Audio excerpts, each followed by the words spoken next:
पूर्व काल की बात है। चित्रभानु नामक एक शिकारी था।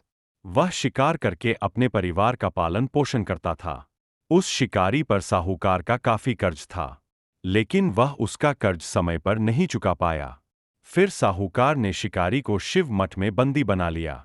जिस दिन उसे बंदी बनाया गया उस दिन शिवरात्रि थी।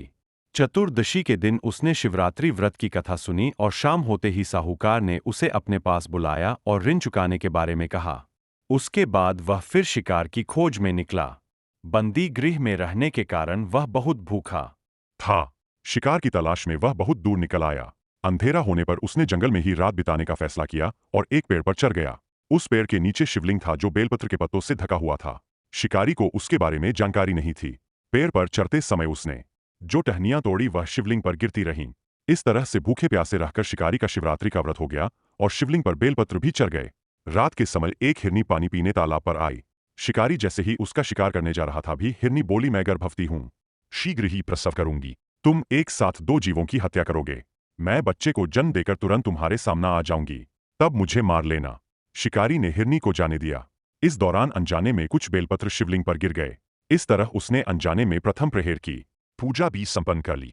कुछ देर बाद एक हिरनी उधर से निकली। जैसे ही शिकारी उसे मारने के लिए धनुष बाण चढ़ाया तो हिरनी ने विनम्रतापूर्वक निवेदन किया, शिकारी में थोड़ी देर पहले ही ऋतु से निवृत्त हुई हूं, कामातुर विरहिणी हूं, अपने प्रिय की तलाश में हूं। अपनी पति से मिलकर मैं तुम्हारे पास आ जाऊंगी। शिकारी ने उसे भी जाने दिया। रात का आखिरी पहर बीत रहा था, तब भी कुछ बेलपत्र शिवलिंग पर जा गिरे। ऐसे में शिकारी ने अनजाने में ही अंतिम पर की पूजा भी कर ली। इस दौरान वहां एक हिरनी अपने बच्चों के साथ आई।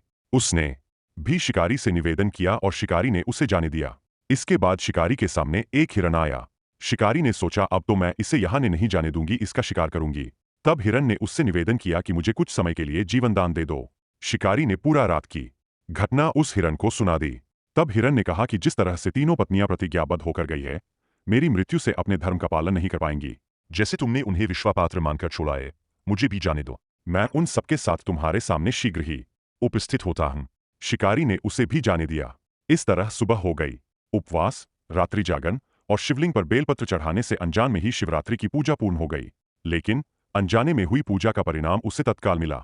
थोड़ी देर बाद हिरन और उसका परिवार शिकारी के सामने आ गया।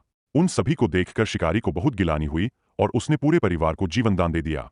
अनजाने में शिवरात्रि व्रत का पालन करने पर भी शिकारी को मोक्ष की प्राप्ति हुई।